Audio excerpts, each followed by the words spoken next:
It's a whole lot of us, that's my family. Wanna go higher, turn up the tempo, increase the BPM, okay. Increase the BPM. Increase the BPM. Increase the BPM. Increase the BPM.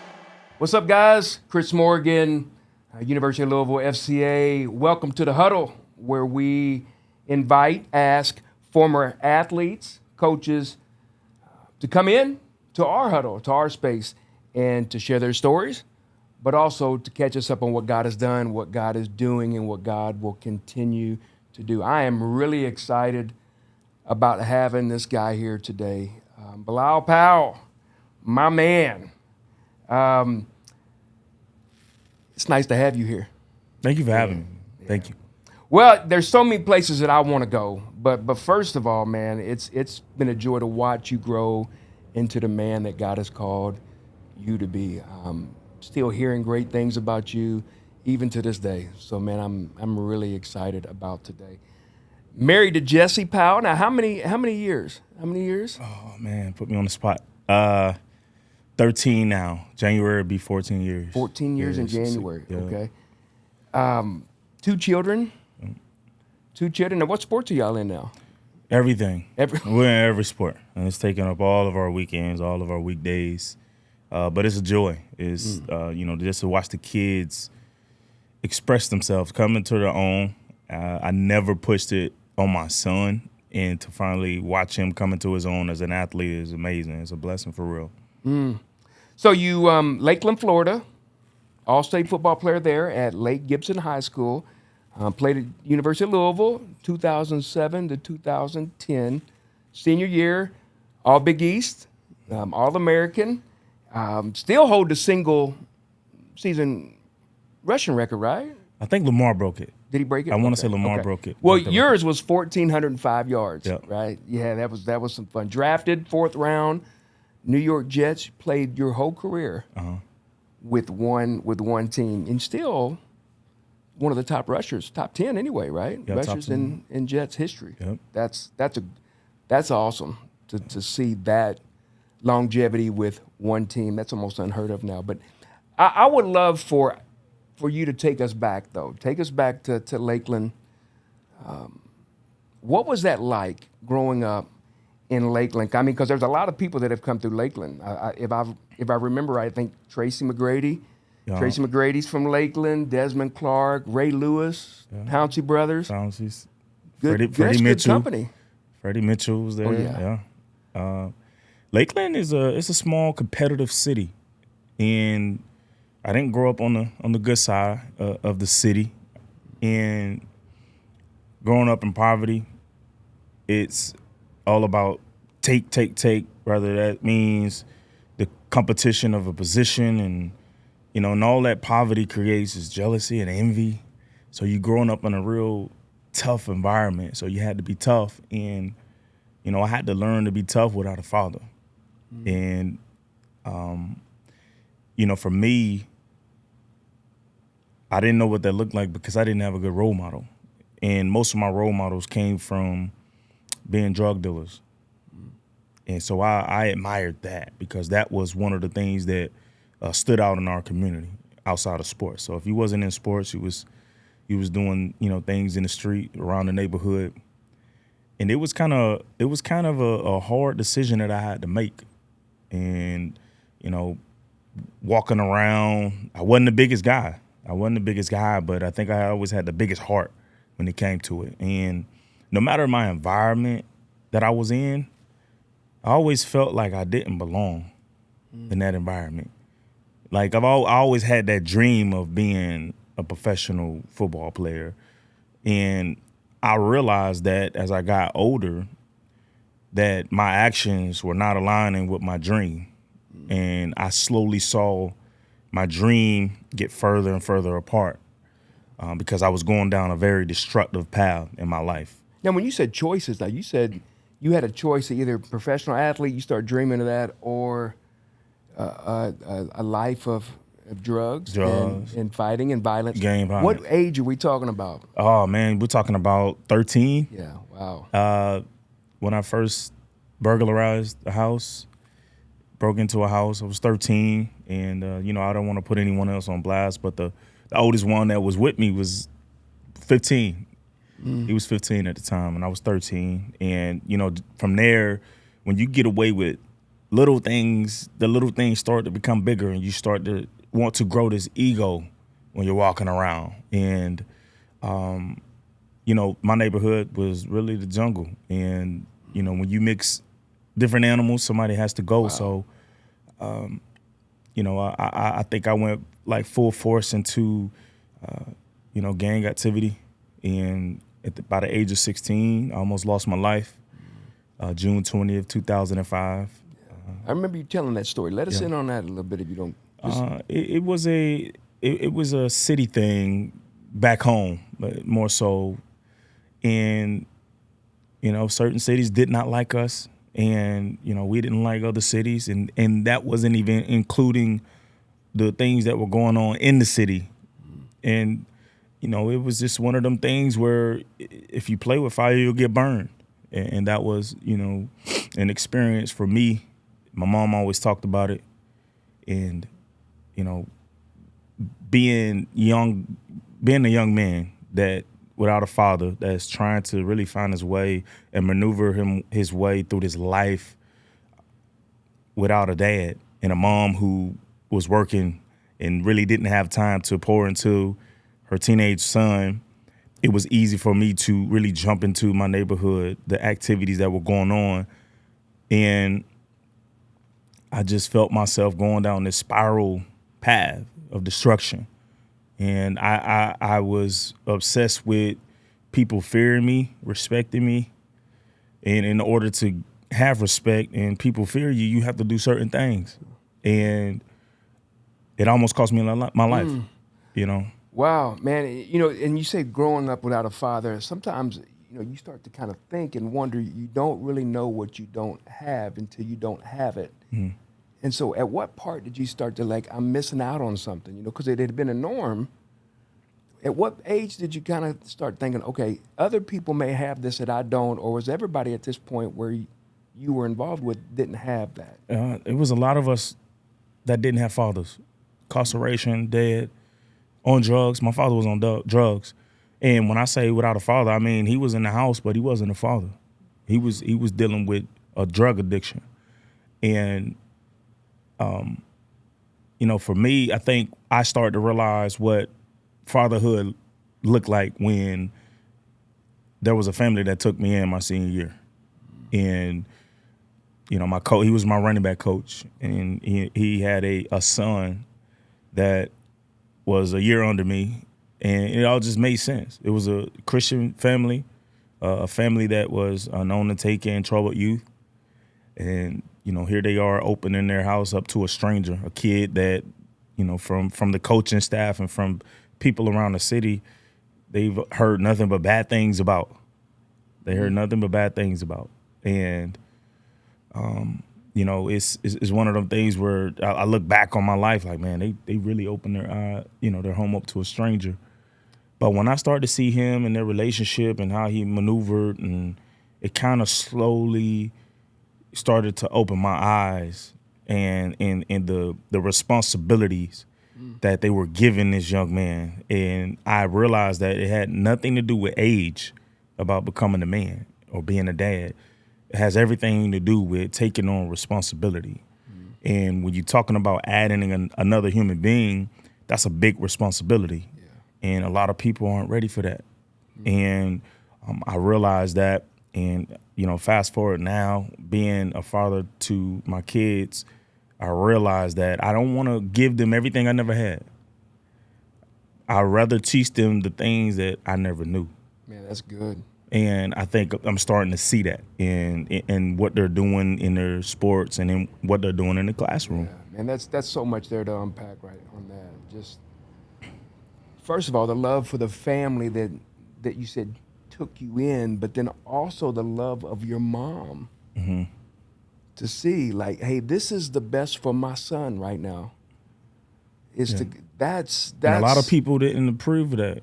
Family, friends, they did not want to see me leave my mom to go and be with this family. Mm. But her being a mom Yeah. and the conversations that we had, she was like, this is what's best for him, because I knew she didn't want to see me dead. Because eventually, if I would have stayed around, I think I probably would have been dead or in prison. So that was a big decision and a tough decision by a mom. And, you know, I appreciate my mom for doing that. And I think she appreciates it too. Yeah, I love your mom. I know your mom, and she's one of the most selfless people. And she's always putting other people above themselves, and that's the mark of a mom. So you go into this home. I've always heard that some of the best lessons are caught; they're not taught. So you saw this family live a life that was, I would say, probably be fair to say, peculiar a little bit to you, like different. But you was watching and catching that stuff, and that's carried you to where you're at now. I'm sure you're using a lot of those lessons. Man, thanks for. I've heard that story several times, but it never loses the impact every time I hear it. That God, even in the midst of pain and hurt and a lot of things that was going on, He had a purpose for you, and He has guided you through incredible things, and this journey is still continuing to go on. So, a star athlete at Lakeland, recruiting, the landscape has changed completely. Like, what? Take us back to when you're being recruited. What did that look like? Okay, so new family or a family that's taking you in, playing sports, starring on these sports. What does recruiting look like for you? So first of all, after my freshman year, I had a .9 GPA. And they're moving forward, I had to sign a contract through the school board that said I would continue to maintain at least a 2.0 per semester. And I didn't play varsity football until my junior year. Wow. So, you know, here I am, a kid who's very talented and a kid who does not have the grades and hasn't even looked to take the test, ACT, the SAT. So here I am with all this talent, and I see all these coaches coming through, but no one's asking about me. And I know I can play.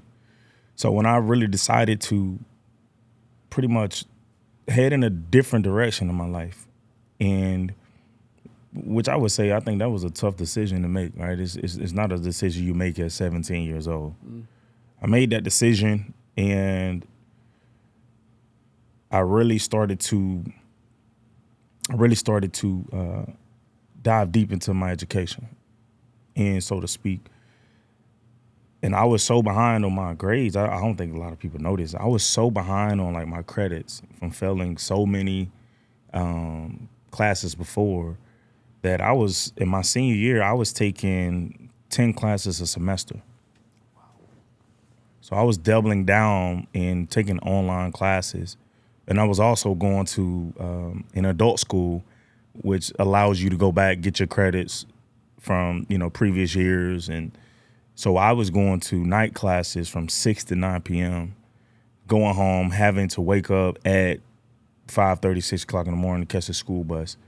So I think that structure not only, you know, helped me get to where I am, but it allowed me to put myself on a schedule, and it limited the opportunity to go out and get in trouble. And it helped me with my focus. Oh yeah. And you know, I can say that there's a ton of people that helped me along the way, but it all comes down to the choice that I make every day. That I wake up, I put my feet on the ground, and I go on about my life. Like, I put in that effort. There's a lot of people around that help, but there still has to be an effort from me, even when other people are seeing more than what I'm trying to put out. I still have to put forth that effort. And man, I bust my tail. And my last semester in high school, I finished with a 3.8 GPA. 3.8. Wow. 3.8 GPA. That's incredible. And it was a lot of staying after school, making sure I made up this test, that test, and, continuing to do the things that I needed to do on my online classes. Like, I actually finished my online classes each semester early. So, that was just me, just focused, man. I had a different focus. And what I realized now, and even looking back, when you're focused, when you're going against the grain, when you're going against what the norm, people start falling off of you. All right. And I know the saying now is everyone can't go with you. And I realize that now, looking back on my life, because when I focused, when I wasn't, involved with the things or going here or being there, those people eventually stop reaching out. And I feel like God naturally puts the people in your life that allow you to go and succeed. Yeah, so you take ownership of your life. You start, hey, this is the way I'm going, and you make incredible strides of discipline to get where you're at. I can only imagine the gratitude that you think of yourself. Hey, the affirmation when you get that 3.8, when you started with would you say 0.9? Mm-hmm. Yeah, I mean that's good stuff right there. Mm-hmm. That is really, really good. So you're a go-getter. You start to take ownership of certain things. Sports, you're good at recruiting. What's some visits? Were any colleges? What did that look like? So I went on an unofficial to Alabama, and at the time, Mike Shula was the head coach. Okay. Don Shula, he's a legend. His dad went on an unofficial. I had just came off of a game where I had almost 400 yards all purpose, like 5 touchdowns. So it was like the perfect time. Like, oh man, like who is this kid? 400, and I just came on an unofficial. It was pretty much junior day for my god brother, I call, so to speak, quarterback. And we go up to Alabama, and all these big time prospects are there, and Mike Shula wants to talk to me. And at the time, I didn't even know who Mike Shula was. I just know it was Coach Shula, right? I didn't know anything about that. I was a Florida State fan. If it was anything outside of Florida, I didn't know anything about it. But he just kept talking to me. I'm like, man, who is this guy that keep talking? And eventually I found out he was the head coach for Alabama. And he was like, hey, man, I want to bring you back for an official visit. And at that time, I think they didn't have a good season, so he ended up getting fired. So that was out the gate. Nick Saban came in. Nick Saban liked the bigger backs. So that was scratched on the official visit. But I ended up going to – I visited Louisville at the time. Good time. They just came off the Sugar Bowl win. Okay. Basketball was winning. This was when they were at Freedom Hall. Yeah. So my visit was, when I came in, they had just pretty much recognized the Sugar Bowl team. So I'm seeing all this stuff, and I'm like, oh, this is where I need to be. Then I ended up going to Southern Miss, and it was okay. It was a good visit. It wasn't anything like Louisville. And at this time, I wasn't that player that had anyone involved with recruiting. Like, when you see these kids come on recruits and they got mom, dad, or dad, mom, or uncle, I was by myself. So here I am on all these visits, and I'm sitting by myself, and everyone has their mom, their dad. I was by myself. Like, I didn't. That's eye-opening to me. Like, you don't think about stuff like that. Yeah. You just don't, because you get in your own little world, where you got your mom, dad, brothers that are going on these visits with you. And you're really only there thinking of yourself. You're not looking at the other people around you. That's how do you handle that? Man, it was a lot of pressure. But I felt like most of my life I always dealt with I didn't grow up in a household where you express your emotions and your feelings, and it wasn't no I love yous or hugs or kisses. It wasn't none of that. It was I learned to. Now as an adult, I realize that the reason it's hard for me to ask for any help is because most of my life I've always learned to figure things out pretty much on my own. So when I'm going on these visits, I'm already used to that. And, I didn't think anything of it until, as I got older. And now that I'm involved with my son and what he's doing, and you know, the sports world, the high school sports, it's like, man, I didn't even have anyone really supporting me from that standpoint. Like going on these visits, and these guys are asking me these questions that I have to answer myself as an 18-year-old man that never had. I don't know what you're talking about. I don't know what I should be looking for, asking for on a visit. So, you know, I had to cipher through those things on my own. And you know, I didn't have a dad who was there. He was a sports fanatic. Like, he missed out on that. Like, he's a huge sports fan. He missed out on that. And by the way, he's 2 years sober now. That's 3 years great. sober. That's right? fantastic. 3 years sober. But I think, you know, he missed out on that opportunity to be a part of that. And now I want to be a part of that with my son. That's why I'm supporting him in a way of letting him come into his own. And like I said, if anyone's hearing this and you're a parent, be involved with it. It's a beautiful thing. It's a once in a lifetime opportunity. It's a very rare opportunity if your son is going on official visits, and it's one of the biggest decisions that he'll make in his life. Wow. Yeah, that's thanks for sharing that. Mm-hmm. There's a lot to chew on with that. So, had you ever even heard of Louisville? I heard of it. There was a couple guys that I grew up watching that came up here, but it was. But you never been to the city. I couldn't tell you where it was on the map. I couldn't tell you that much, but I heard about it, and you know, it was one of those things where I'm from, man. If you didn't go to Florida State, Miami, Florida, it was like it didn't even matter anyway. So that was a standard coming out of our city, you know. So why'd you choose Louisville? oh, man, honestly, I wasn't recruited by any Florida schools. I was not recruited by any Florida schools, and I had just rushed for under 2,000 yards, and I still was like fourth team all state. I had 3 huge running backs in front of me that went on to play college ball, all 3. So I think that a lot of people too, and I was playing corner my junior year. So I was getting recruited as a corner my junior year, and then I moved to running back. I played 1 year running back in high school.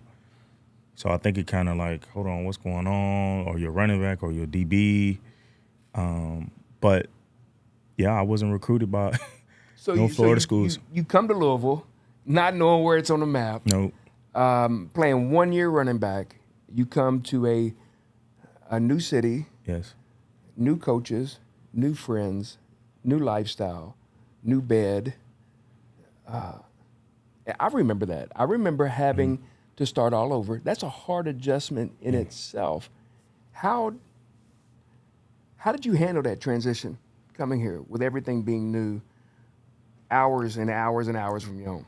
Oh, man, listen. It was the toughest transition for me. When people talk about growing pains, that's a real thing. It's an uncomfortable thing. But when you learn to be comfortable in those times, that's when you see the growth in the man. And it's hard. And I knew I had to buckle down. And I knew I had to be different because I had to show up the day before training camp.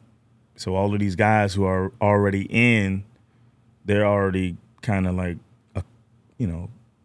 they got they circle and they kind of accustomed to everyone.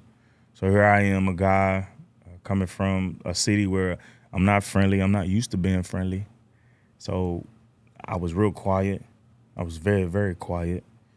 But yet there still was a ton of chaos going on in my head, like a lot of anxiety.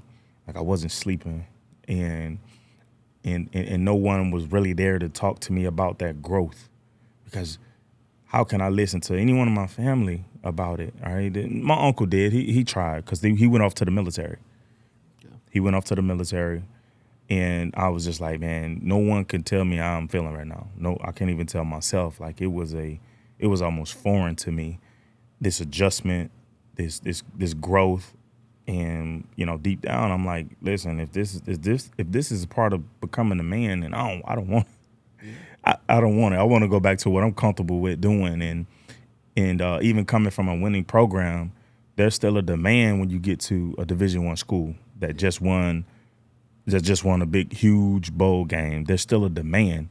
Like, you have to want it, and I wasn't ready for it. I wasn't ready for the authority.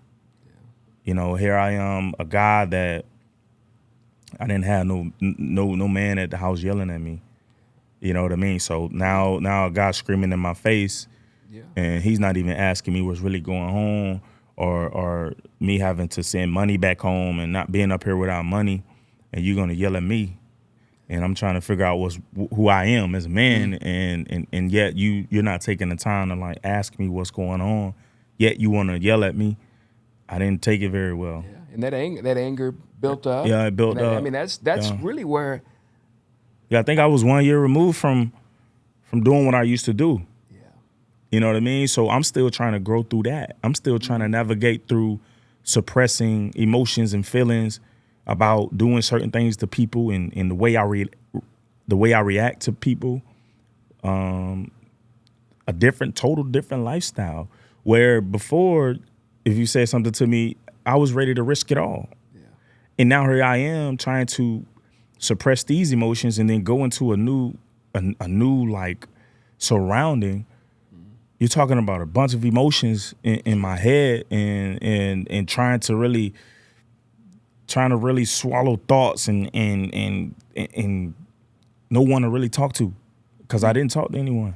Yeah, well, I remember. I was quiet. I remember when it bottled up. It probably had started longer, even much longer before that happened. But we're practice. I don't know how the situation happened. You leave, man. That's a story where you and I really started a connection, and I believe it was God ordained for you, but for me as well. Walk through that. Do you even remember what happened? Oh, I remember. Them telling me one thing about what I will be doing, just like the recruiting process. I understand it now. See, that's the thing that I didn't have that guidance. Someone guided me saying, well, you're saying this, and I didn't have nobody there to protect me from these things that were said on the trip, right? I fill it out. I had to trust it myself as an 18-year-old young man. But I just felt like there was a time where things that were said and mentioned weren't true. So, here I am thinking that I was supposed to be in one position, and now you have me in another position, and I'm already like on the fence of like not wanting to be here because of this growth thing that I'm going through that I never had before. It was the first time feeling this way. And I took my equipment off in the middle of the field, in the middle of practice, in the middle of a drill, kickoff drill, took my helmet, took my shoulder pads off. I didn't run off. I simply walked off, and that was when you came in. I was ready to go. And I appreciate you talking and telling me to go back to the head man and ask whatever discipline that you give me. You said you was willing to do it with me. And honestly, I never had anyone really say that type of stuff. You know what I mean? And that's when I was like, okay, I can kind of that was a layer that I had peeled back. Like, oh, okay, I can breathe. I can let off some of this like uptightness, and just, I can let I got someone that I can kind of trust, So it kind of like peeled back a layer for me. And he simply was like, nah, you're good. So then from there, it was still tough, still rough, but I just remember just waking up, going to sleep, and just get through it. Wake up, go to sleep, wake up, do what you need to do, and eventually it became like, okay, this is what it feels like to grow as a man. Absolutely. And that was my first step in really becoming a man in my direction. Man, I remember you walking in. I remember walking in that locker room and not even knowing your story, really just knowing your name, knowing nothing that you just spoke about. I have to think that just had to be God. because knowing the things that you just shared, I'm thinking like, wow, who is this guy, man? Who is this guy? Who's this guy that's going to come in and challenge me from God's word, like that you have a gift, and to use that gift to bring him glory, and he is going to multiply your efforts as you're faithful to him. He's going to be faithful to you, and he's going to continue to work and use that gift what he started, man. And that's that is a God. That's a God story. It's probably one of my favorite stories in 26 years of seeing someone that was gone and God stepping in and saying, hey, I have a plan and a purpose for you. And watching your life. That's not me. That's God. And so you're by nature a quiet guy, okay? But that doesn't mean that you don't have something to say. Yeah. Quiet, but you've got something to say. And so help me with that. You're smart, you're creative, you're a deep thinker, you choose your words really wisely, that you may not talk a whole lot, but when you do, people are like, man, where does that come from? You've always been? I've always been quiet. I've always been quiet, and I just feel like I'm pushed to the point where I have to say something. I had to learn how to really take on the responsibility of communication because it's key. Like I said, it was one of those things where I didn't come up where you come home and, oh, how was your day? I didn't have to express. I didn't have to talk. And, mainly around the guys that I grew up with, those were my guys. But if you was someone that was an outsider or someone new, I had to fill you out because I felt like so many people came in and out of my life. I had to make sure you came to stay. Yeah. I had to observe. And I like to always sit back and read people. I think you give them enough time, people will reveal who they are in due time. And I don't know, man. And when I'm ready to say something, I say it. Yeah. But I like to also think that I'm true. And sometimes it may come. I think the truth sometimes come off as harsh to people, but I like to be honest. And I think I consider myself a good husband, good friend, good dad, good coach, and I just like to be honest. I like to be truthful, and I think my biggest thing that I live by is some people talk a lot, but they say very little. And sometimes people who say very little, when they talk, they say a lot. And I've always lived like that. Yeah. Well, I've always lived in it.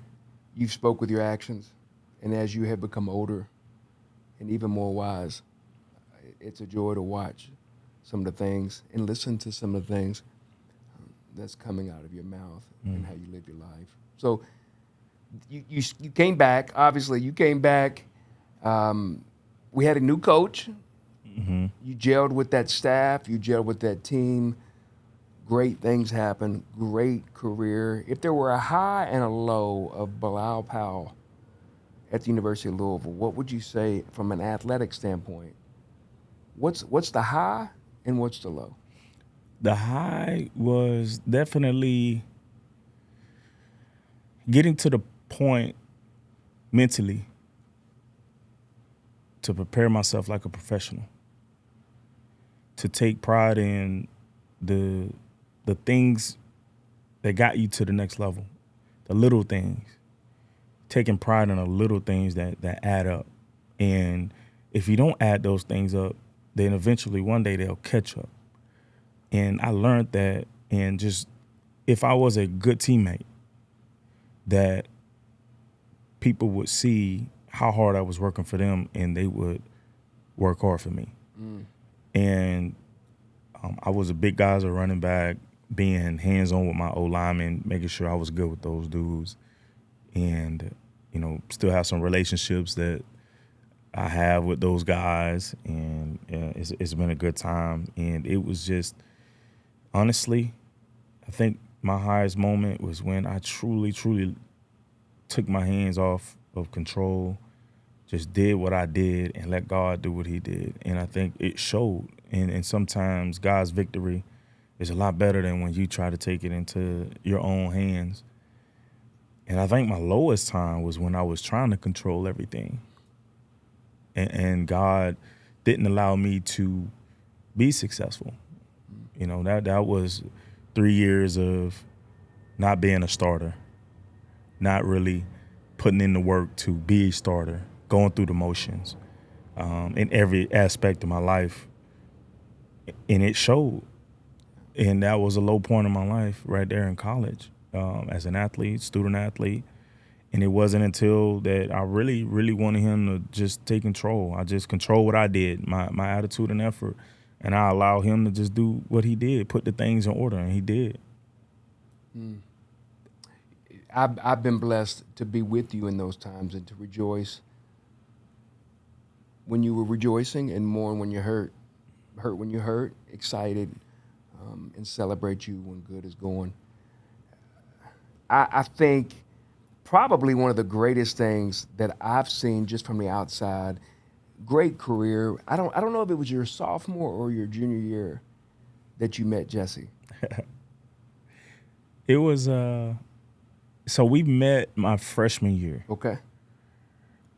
But we didn't start like really becoming friends until my sophomore year, or the second semester of my freshman year. So we've always been friends for about 2 years, and then eventually like we ended up dating. Yeah. Everybody always thought we were dating when we weren't, but well, I'm telling you, man, you've been blessed with a lot of gifts. Yeah. Okay. But if there were ever a gift that I got to sit back and really admire, like, wow, this is a gift from the Lord, it was her. Absolutely. Yeah, and just watching you come out of your shell, so to speak, in a lot of ways, physically, maybe mentally, definitely spiritually. Mm-hmm. Tell me how your relationship with her. Tell me how, like, I know you started out as great friends, but like, tell me how, like, what was it? Well, I'm quiet, so I obviously needed someone opposite, and she's definitely opposite in that situation.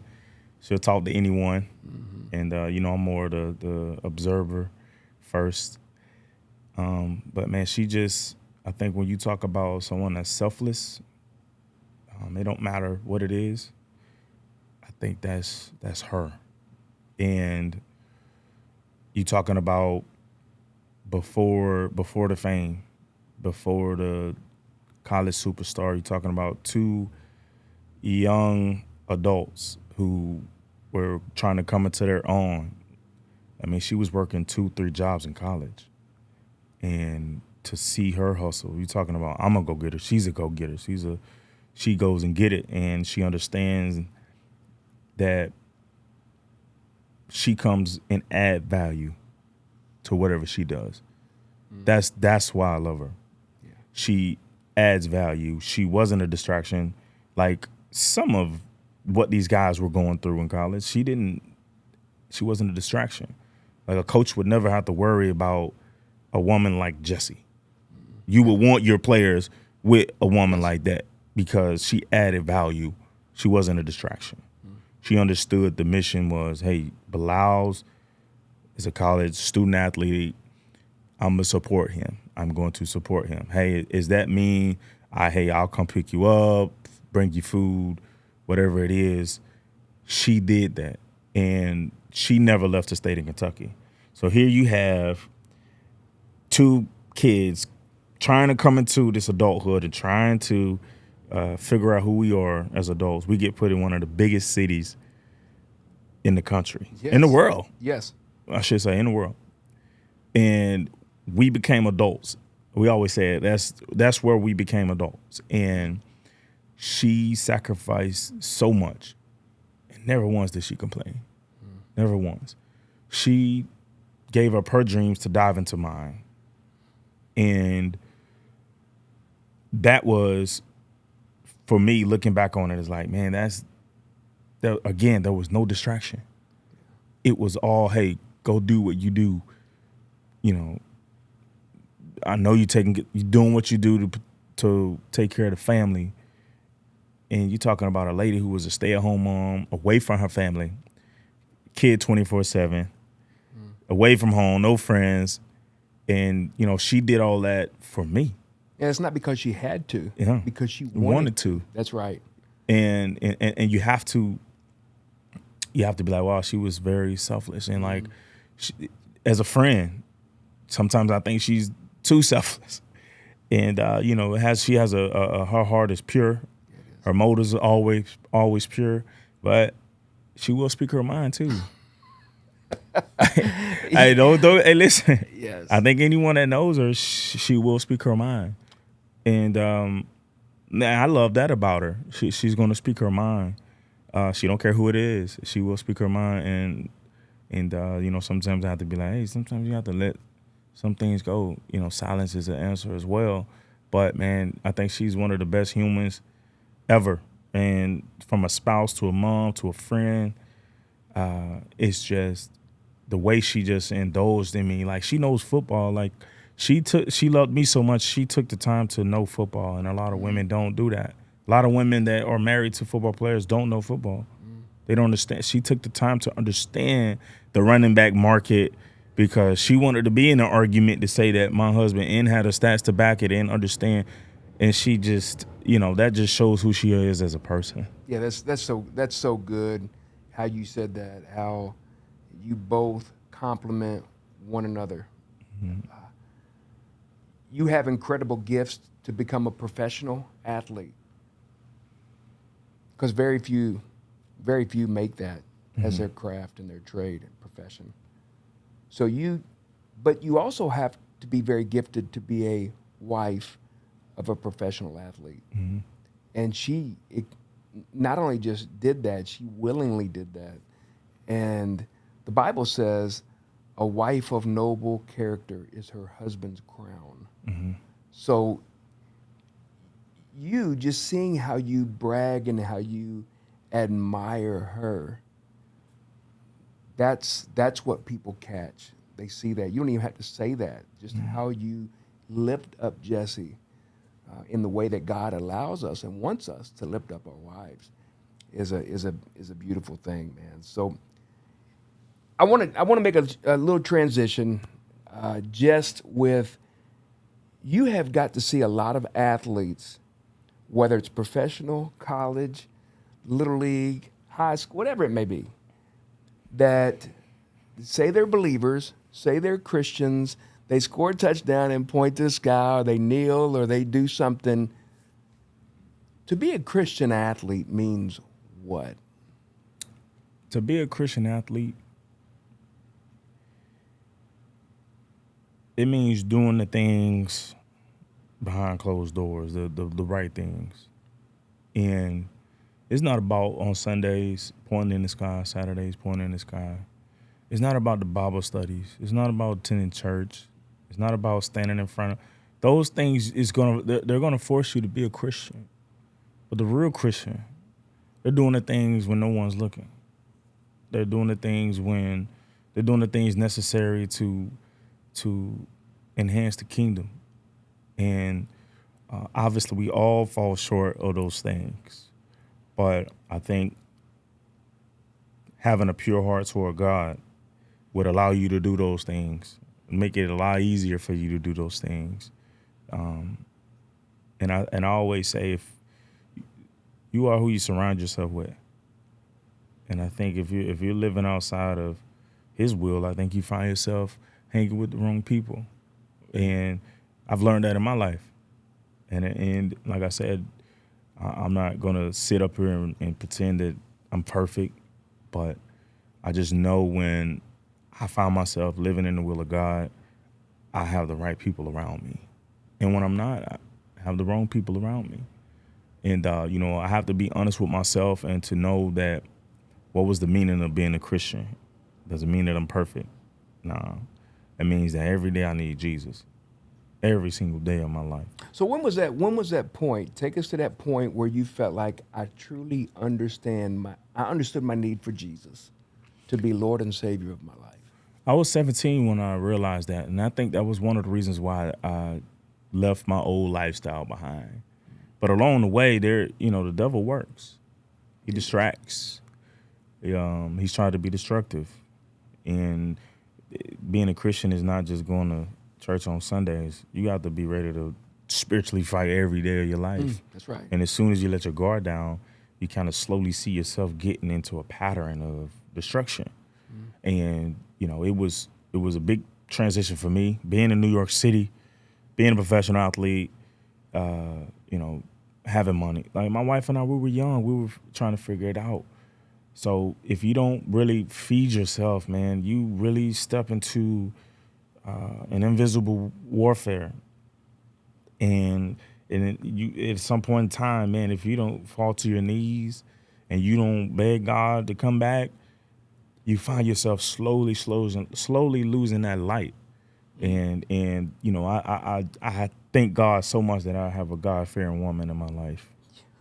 That when I get this way, she's like, we got to go back here. And when she gets that way, I'm like, we got to go back here. Yeah, that's good. And there's discussion, and we both know there's a understanding of you're not perfect, I'm not perfect, and if we're going to change, we got to make sure it's the right change, and we're both heading in that direction. Yeah, and both together, because you say or said that you didn't come from much, and now you're a professional athlete, drafted, which now you have a wife, money, and the highest profession in your field. So if you don't have somebody that's doing life with you, and you all are together, what does that bring? How did you manage that? Were you ready for that? Were you ready? I wasn't ready. Now you got money and stuff. You're never ready for it. You're never ready for it. And I will tell you, I lived on both sides. I lived on the poverty side, and I lived on the wealth side. And whichever side you're on, they're both hard. They're both hard, because when you don't have it, you want to take it.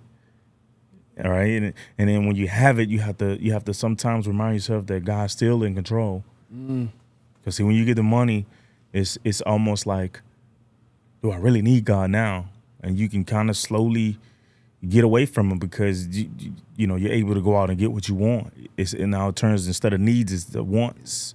Whereas poverty is like, man, I'm gonna just take it as envy. It's all these different things that breed from both ends. Yes. And if you don't find a way to just be pleased and content in what you have, I had to learn to do that. Like, I had to be content with what I had. I couldn't get so far ahead to where I was thinking about greed, because you can't get greedy. You can't want more and more and more. Like, the world does that. The devil does that. It distracts you from who God is and what God truly wants you to do. Like, but it was definitely a marriage thing. That's why we've been down for 13 years now. And if anybody sit up here and say that marriage is easy, they're lying to you. That's right. They are lying to you. There has been disagreements, arguments, but at the end of the day, there's this foundation that we both come back to. And that's the foundation that I think eventually brought us together, and that's God. Yeah, that's really, really good. Talk to me about you've been to the pinnacle. You've been through some valleys. You talked about living life in the middle of being content and being humble. In your walk with Christ, that's a continual growth as well, that you never arrive. That sanctification process continues to happen. Help us, the people that may be listening, that maybe they are a believer, but they're still, just because you come to Christ doesn't mean that your life is going to be perfect. That you continually struggle, but you struggle with a purpose. So I say all that to say, if we were to pull back the curtain and maybe look at you, what's some things like, hey, God's rubbing these areas off in my life? I would definitely say, for me, and the thing that I continue to work on, and I have to learn to let things go. I have to learn to forgive sometimes. And I think because I come from a place where growing up, I wasn't able to express love or show weakness, kindness. And when I flipped sides, I had to do opposite. And so I made the mistake in thinking that what I do is supposed to be given back. And it causes resentment. And I have to learn to be like, okay, I need to let that go. I need to let that go, or whatever it may be. And I need to learn to forgive. And it's still a work in progress. It's still something that, it's always in my head, and I'm always praying for it to come.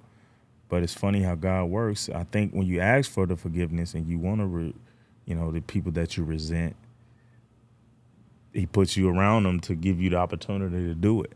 Yeah, and that's exactly right. And obviously for me, it's one of them things where I have to just learn to let go of things that are in my past that I put so much effort and time to, and just be present. And that's my biggest thing too, is be present. Don't have the anxiety of thinking about tomorrow. Like, why am I worried so much about tomorrow when He says that we should be present? Like, don't be anxious or worry about anything, but in everything present it to Him, right? And I just need to learn to present things to God. Yeah, you said to be anxious. That word anxious is divided. Mm-hmm. It means divided. So our mind is divided, which makes us anxious, what makes us panic, knowing that to trust Him more. He's never failed us. So you mentioned children. You mentioned not having a father around, and you are a present father. You're involved in your children's life.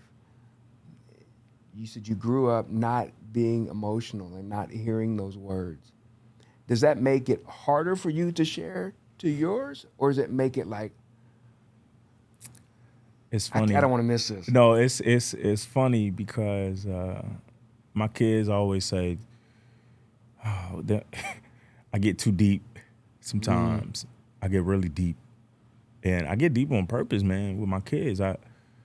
Because I want them to really, really understand that this life is not what you think it is. Because you're young and you're innocent right now. Even if they're learning the things that they're learning, they're innocent. And I just want to let them know that they have to be prepared for these things. The things that I let go in one ear and out the other that I had to learn later on down my life. I want them to be ready for those things because they come from a different upbringing than I did. Like, I didn't have a target on my back like my son. So I have to get deep with him about what it's like to start losing friends, because I didn't learn that until I was 24, and he's going through that now at 12. So, I have to force myself to get deep with my kids, and sometimes they always like, oh, here comes Dad, he's getting deep again. But man, it's just being able to share those things with them kids it's definitely a blessing.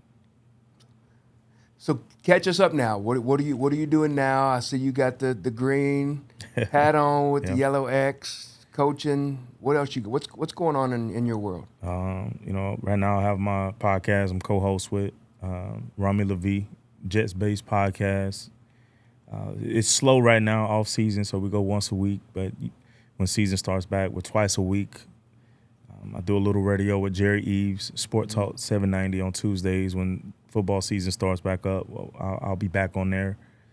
And right now, just started my nonprofit, 29th and 9th, which is, I was number 29 for 9 years. Everything's pretty much inspired by New York, because I think New York was a big part of my life in becoming who I was and who I am today, the ups and the downs. And it's mainly focusing on total body wellness, and mainly focusing on mental health in the youth and sports, and trying to bridge those two things, because I realize as a professional athlete and a guy who plays sports majority of my life.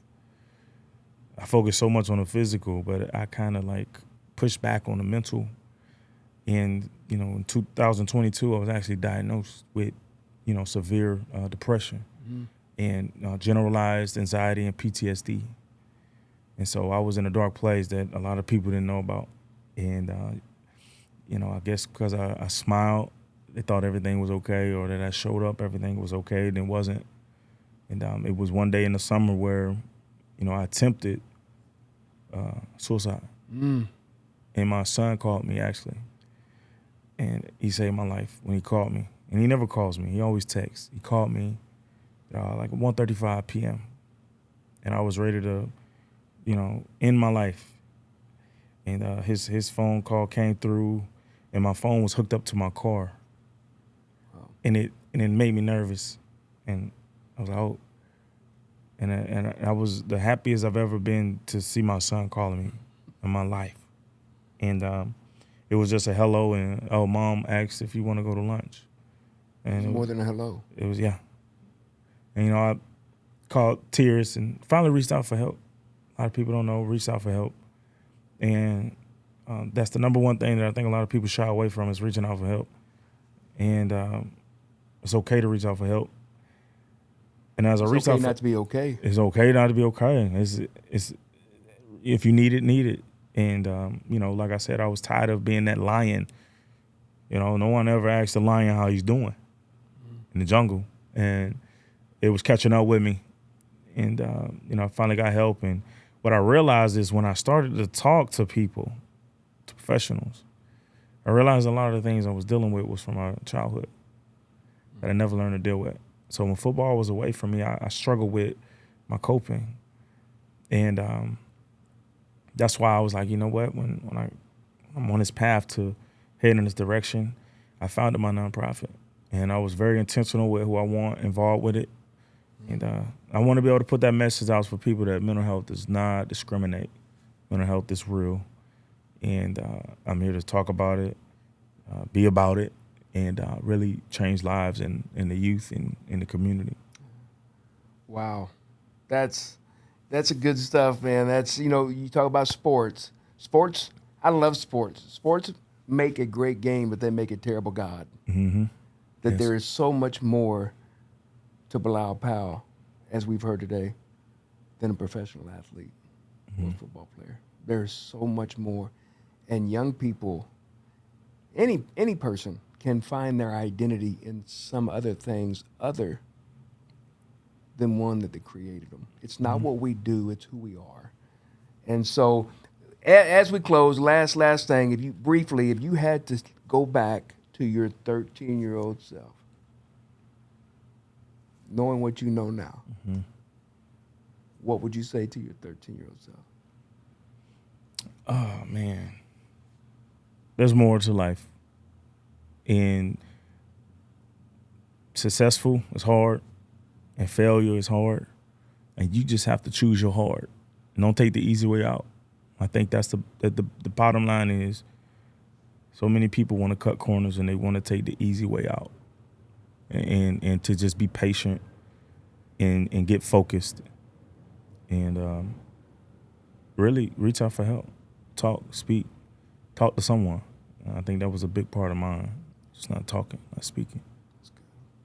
Well, brother, I love you, man. I'm super proud of you. I'm encouraged by the man that you are and that you're becoming. Mm-hmm. And so thanks for coming in to the huddle and sharing your life and your story with us. Thank you. Hey, I want to say you too, because you deal with college students. So my hat's off to you and what you're doing, and your family, your wife Tammy, what you all are doing for the university.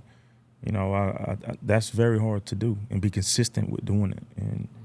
And so I appreciate you, and I hope everyone else appreciate you and what you're doing. Yeah. Well, thank you guys for joining us on our podcast. We love having you be part of this. See you next week.